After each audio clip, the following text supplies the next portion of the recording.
Tottenham Hotspurs are surprising some people with how well they've started this WSL season. So let's talk about it. Spurs are definitely enjoying their fluid football shown on the pitch, which might have taken some people by surprise given how they ended last season and how their summer looked like. Now, if you're not aware, Spurs last season, so the 2022-2023 season, they finished 9th in the WSL table. That took a lot of work to just get them up to 9th.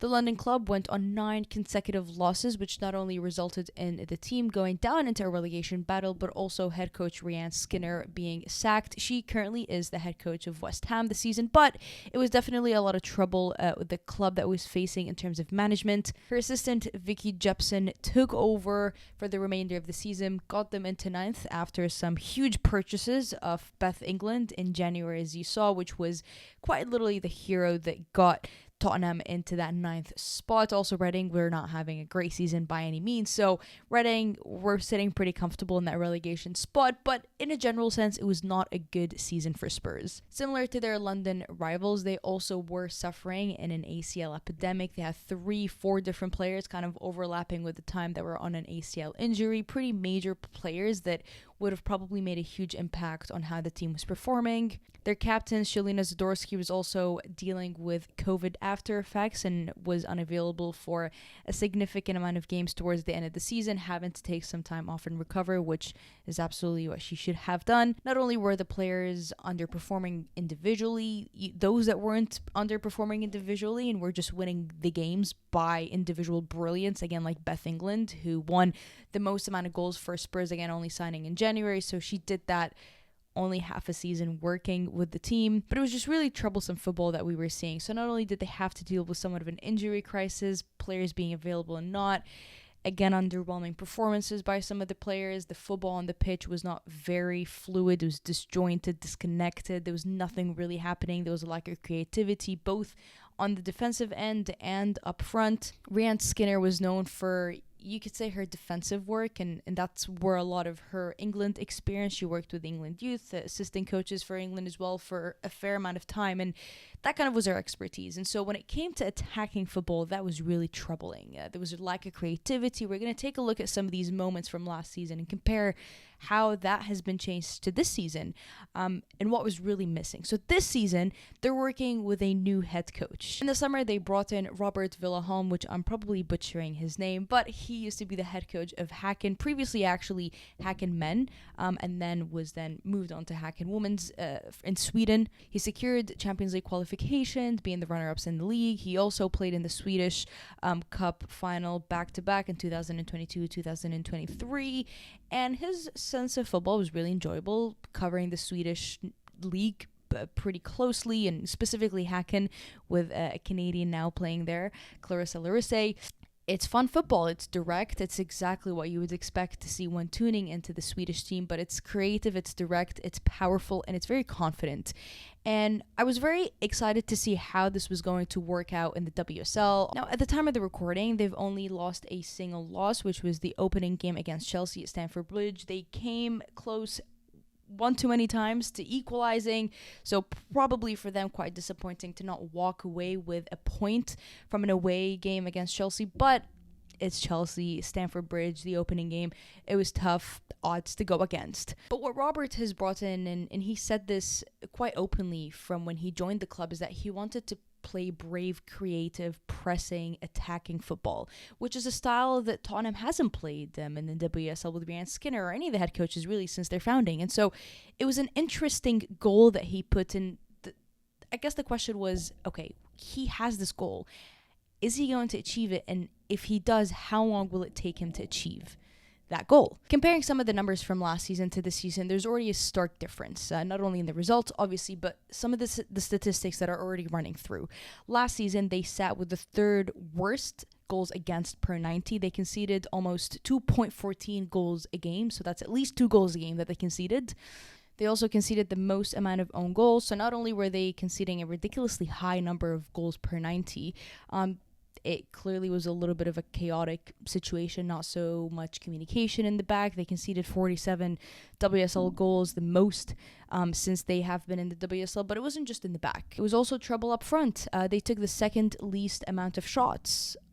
That is pretty poor. And when we run some of the sequences and the patterns and the footage from last season, you will see there was a lack of creativity. And almost like when they did get the ball, it's like, where are the runners? Where are we moving the ball? Like, am I going to the wing? Am I squaring it off? Is there somebody that I'm building a triangle with? Is there a diamond we're looking after? I mean, there was absolutely nothing going on moving forward, which was a repetitive pattern. And again, when you lose 9 consecutive, that becomes pretty apparent. They had the third least amount of shot creation action. Again, going forward, there was nothing, no progressive carries, no progressive passes. And when there was those progressive passes, a lot of them by Drew Spence, which we will also look at how important she's been this season, there was no runners. Nobody was picking it up. There was no communication. There was no, right, I'm going to be here. I'll find you here. Look at this pocket.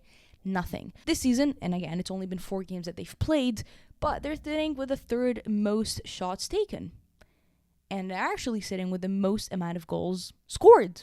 Martha Thomas has been on fire. They're also sitting third highest with the direct speed of building attacks. They were sitting very, very low when it came to that last season. There's speed, there's directness. That's exactly what we saw in Hacken with Robert, and now he's already given that philosophy to the players. We're also seeing the third highest amount of build-up attacks, and that comes very, very close to Manchester City and Chelsea, who are sitting in the number 1 and 2 spots. And what Spurs actually beats every single team in the WSL is that they're sitting with the highest amount of progressive carries. I mean, that is astonishing for a team like Tottenham, who could not produce a shot on target to save their life last season. This moment here against Aston Villa gets a little bit sloppy in their passing. It's a little bit closer, you could say, to the defensive area of Spurs, but in some ways they've got a lot of players where they can relay the ball and actually make something out of that turnover and move forward. But nothing. And you can tell how hesitant the players are. It's like, where am I going? I'm falling under the pressure. I can't do it. And then they just lose possession that could have been something important for them. And in fact, Aston Villa is slightly out of position here. They're out of shape. You could make something out of it. So not only are they a little bit sloppy, they go kind of across the pitch. There's just nothing. These sequences, these patterns, there was nothing going on that would threaten the opposition. Again, another moment here, Aston Villa loses it in the midfield. And again, I'm going to keep playing this here as I talk, but you can see there's no runners for Drew Spence. And you're going to see Drew Spence drill the exact same passes this season that led to goals where there was runners. And I think Drew Spence is obviously a very, very experienced player. And I thought she was one of the star players, you could say, for Tottenham last year, despite how badly they did. But you almost saw good bright moments where she can put really good passes, yet there was nobody to intercept that. And making something out of turnovers was not even in the question here. Maybe did Drew Spence put a wrong pass here? Could if she passed it to another midfielder? Possibly. But there was no sequence, no creativity going on. Another moment here against Everton. This is a game that they did lose. They steal possession, right, on a turnover, but it's lost. It's sloppy, and I think the press here is also quite lazy. This is only in the 22nd minute. You shouldn't really be that tired, but you're committing so many bodies and numbers to a certain position that maybe you shouldn't be pressing there. So the press was just not executed very well. Again, very sloppy with possession over and over again. Drew Spence here trying to make something on a counter-attack, very sloppy first touch. Again, moments where they should be breaking in and catching Everton out of shape, nothing comes out of it. Another sequence here, Everton are caught off a break. There's a run, there's a few players moving forward, but where's an overlap? Where are the certain players on a certain pocket? Were the forwards in the right position where they needed to be to put the most amount of threat? And the answer probably was no. And this Everton game, I remember, really bothered me back then, because not only was I very happy for Everton to get the win, but you continuously saw Tottenham not be able to put 3 passes together, not be able to move the ball properly, lose possession constantly, and make nothing out of a turnover. Counterattacks, I mean, that was out of the question of trying to produce one. It was frustrating. There was a lack of cohesion in the midfield. There was a lack of having an idea of how to move forward. And I think this will become a very, very apparent change. There was no confidence. Those players from those clips that I just showed you, there's no way you look at them and you're like, they're absolutely confident in their own abilities and the abilities of their teammates, their ability of what the team could do. Right now, you look at Spurs, they're playing with hunger and passion, and and they're going after it. They're taking brave shots. They're making brave movements, and they're opening brave pockets. There was absolutely nothing of that last year. And I think last year, especially when you lose 3, 4, 5, 6, 7, 8, 9 in a row, it's impossible to think a team has an ounce of confidence. I certainly wouldn't have a bit of confidence in myself or anybody around me when I'm on a 9-game losing streak. Who would? Whereas this season, we have to give a massive shout out to Marta Thomas, who is playing with a player like a ton of confidence, and I love it. I think she's always been this dangerous player that, in my opinion, has very, very powerful shots that can take a good strike. We saw that at West Ham a few times, and she didn't get an abundance of minutes at Manchester United, and I think she did make a few comments with possibly not being told she is that player. She wasn't sitting on the highest confidence, I guess, when she was wearing that United shirt. Whereas now, not only obviously is she getting the minutes with Bethany England out with a hip injury, possibly back until January time, depending on recovery, she's that main man. She's that main person, and there are players giving her that those balls. She's getting that service from behind and from her wingers. I think the players around her have also massively stepped up. Naz, I think she's a little bit of an unsung hero in this Spurs team this season. Grace Clinton, obviously from behind. Drew Spence, like I mentioned, she's always been such an important player, I think, for Spurs since signing, despite the results that we saw last season. This goal of Neville by Naz, I mean, that is a beautiful, beautiful cross. She knows exactly where it's going. And there's players in the box. Players in the box and having 4 or 5 options to go to was never a thing last season. Another great chance against Aston Villa, and this was a very, very close and similar play to the previous Aston Villa clip that I showed you of Drew Spence drilling a pass in the middle. But there was no service. There was obviously nothing being made out of that previous clip that I showed you. But look at this one. She does a beautiful flick over Parker in the middle. There's 3 players making a run. She drills it. Somebody's there. There's options. She ends up taking the shot, which was a fantastic save by Aston Villa there. But this is what you needed. This was the exact same type of play. This was the exact same midfielder making that run from literally almost the same position against the same team. But there's different layout of players. There's different players available. There's different mentality of how are we going to take the shot. Let's take the shot out of the box. Drew Spence can take a massive shot. Do it. And I talk a little bit of confidence talking about putting passes together. I mean, 1, 2, drill it into Marta Thomas. She takes that beautiful shot. Hard to save. Can't do much about it. But this is what you needed. Quick, direct movement patterns, knowing where the runner is, knowing where the forward is. And again, massive credit to Marta here for what she's been doing. It's brilliant.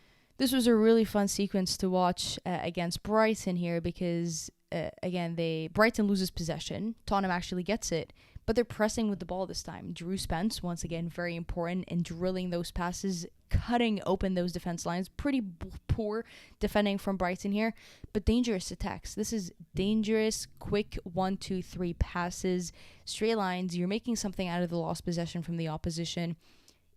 This is stuff that we hadn't seen from Spurs in months. You can almost see a year. There's always 2, 3 runners up there. I think Naz not getting the shout she does. Drew Spence, Martha Thomas, always being in the right space in the right time, taking a shot from very far wide. It's fantastic teamwork. The team knows where their teammates are. It's confidence. I said confidence, and you cannot look at this and say they're not confident. I mean, they absolutely believe in their abilities. Again, Drew Spence with the same exact one quick pass to Martha Thomas. She's there breaking the line between the 2 defenders, inside or outside. She's there. Drew Spence, an ex-Chelsea. She knows her ex-club pretty well. She didn't start the last game, but she is a player ready to come off. If you're taking off Grace Clinton and you're bringing in Drew Spence and she's doing those passes, this moment too here, a few passes around the box, they're moving around the Chelsea players, almost like in a diamond position, takes a shot from outside the box. This ended up being the goal, but it's the passive play that you got to see again. There was no passes being put together like this last season.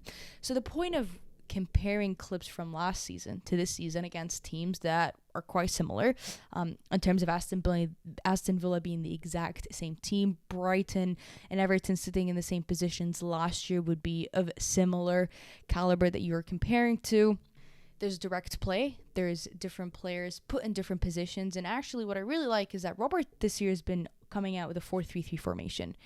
Rhian Skinner never came out with a 4-3-3 starting formation ever since until she got sacked with Spurs. She tried different formations. She tried a 3-4-3, a 4-4-2, a 4-4-1-1, a 4-2-3-1, a 5-4-1. I mean, it was formations all across. And, this 5-4-1 of sitting deep, I was not a fan of when you're a team like Spurs. And I understand the injuries that she had, but sitting deep with a 5-4-1 against United and City, I mean, what were you expecting? They know how to break a low block, and teams like this, you need to go for it, and you're sitting deep, you're probably not going to end up scoring.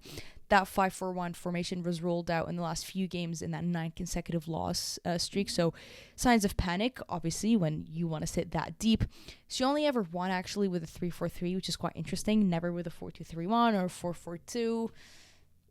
It was signs of trouble when you're trying 4 or 5 different starting formations, and only one of them worked. I think that was probably the start of where it went wrong. 4-3-3, rejuvenated players, great signings in the summer in terms of who they brought in, either as signed or loans. I think it was great business. We've already seen the style of directive play that we saw with Hacken be brought in, and I'm kind of, again, pleasantly surprised with how fast it's already happened. The players are confident. They know where their teammates are. It's fantastic to watch as a neutral. And I think for Spurs, it's like, right, not to think too far ahead, but can they make a challenge in one of the cups? Can they sit in that 4th spot and be like, right, we are actually going to be, can we steal that 3rd spot? It's hard to say, and it's big goals that they need to put. Obviously, anything above that 9th finish from last season would be an improvement, really, if that's how you're talking. But this is a great start. Like I mentioned, this is only 4 games into the season, but you can certainly make a lot out of the 4 games, looking from numbers, the stats, the footage, the players. It's fantastic. It's great football. You know me, I love good football. So let me know your thoughts on how they started. There's been a lot of questions with a lot of the WSL teams. I've loved what Leicester are doing. Obviously, Aston Villa, not to the start that they wanted to. I think Carla Ward has got a few things to figure out. There's a bit of an imbalance almost looking like on the field with certain positions and players and areas. Arsenal need to learn how to break a low block. I think Manchester City have been super impressive. Chloe Kelly, for me, their hero, super consistent, super good, almost like another step-up player after the World Cup. It's great. It's been a lot of fun. We're only 4 games, again, by the time we're recording but it's been fantastic. Let me know your thoughts on this video, on Spurs, on the WSL so far, everything around it, your opinions, everything. Let me know down below. As always, to stay updated and to continue enjoying the beautiful game, make sure you subscribe to me here on YouTube and follow me on Twitter. And I will see you later.